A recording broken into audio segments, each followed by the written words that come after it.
If a strand of DNA is being mapped as to where thymine nucleotides will be inserted, ddTTP will be inserted at the second site sometimes, but this will stop further elongation of the DNA chain, and thus some strands which are formed will only be 2 nucleotides long.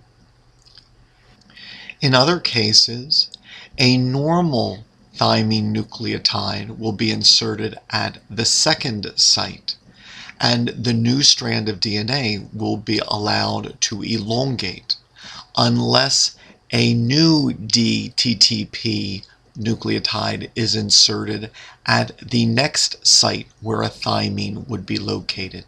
In this example, at the 5th site.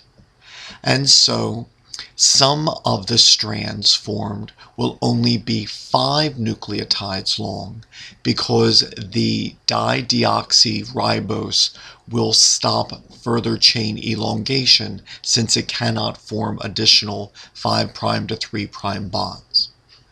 In other cases, normal thymine nucleotides will be inserted at sites 2 and 5. And chain elongation will not stop until a ddTTP nucleotide is inserted at the next site where thymine is located, in this case at position 8. And so some of the strands which are formed from the original strand will be 2 nucleotides long, or 5 nucleotides long, or 8 nucleotides long. And thus the sequence can be mapped as to where thymine would be inserted in an elongating DNA strand.